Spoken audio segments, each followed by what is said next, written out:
Copper sulphate को तोड़ेंगे, Cu होता है 2 पॉजिटिव, SO4 होता है 2 नेगेटिव। ठीक है, रिएक्टिविटी सीरीज, एक्टिविटी सीरीज आपको याद होनी चाहिए। अगर याद नहीं है कोई घबराने की बात नहीं है।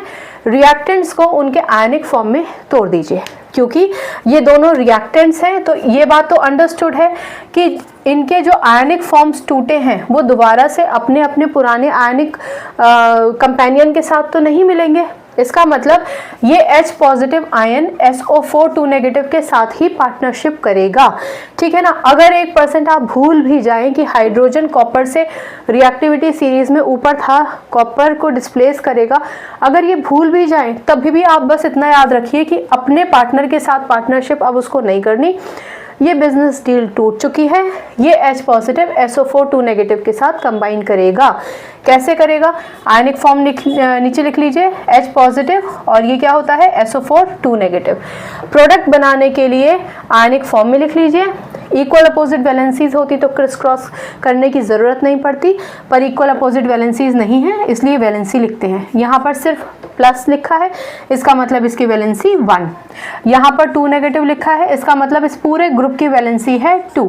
हमने ये बात कई बार डिस्कस की है कि जब आप वैलेंसीज लिखते हैं क्रिस क्रॉस के लिए तो आपको पॉजिटिव नेगेटिव साइन की नहीं लगाना होता है। आप चाहें तो इन साइन को हटा भी सकते हैं। जब हम इसको क्रिस क्रॉस करेंगे तो आप देखेंगे कि H का मल्टीप्लिकेशन 2 से हुआ, जबकि पूरे SO4 का मल्टीप्लिकेशन 1 से हुआ है। तो इसका होल 1 लिखने का कोई सेंस नहीं बनता है, क्योंकि अगर आप 1 नहीं भी लिखेंगे तभी भी अंडरस्टूड है कि 1 है। यानी ये प्रोडक्ट हमारे पास बन के तैयार हो गया। तो अल्टीमेटली पहला प्रोडक्ट हो गया हमारा H2SO4। अब क्या बचा? मैं इसको यहाँ से हटा देती हूँ। ठीक है, ये H और ये SO4 तो पिक्चर से चले गए। अब कौन बचा? अब बचा Cu2 पॉजिटिव और S2 नेगेटिव। ये देखिए इक्वल अपोजिट वैलेंसीज है, क्रिस क्रॉस करने की जरूरत ही नहीं है, कैंसिल हो जाएंगे। इसका मतलब दूसरा प्रोडक्ट हमारा बनेगा CuS। तो ये प्रोडक्ट हो जाएगा हमारा CuS। बहुत ही सिंपल है, कोई हमें कैलकुलेशन करने की ज़रूरत ही नहीं है। सिर्फ आयनिक फॉर्म में तोड़िए और एक्सचेंज कीजिए, और याद रखिए कि जो पॉजिटिव आयन था वो हमेशा पहले लिखा जाएगा, जो नेगेटिव होता है वो हमेशा बाद में लिखा जाता है। ये बात हमने पहले भी डिस्कस की है। कहने का मतलब अगर H पॉजिटिव है और SO4 2 नेगेटिव है तो H पॉजिटिव पहले आएगा।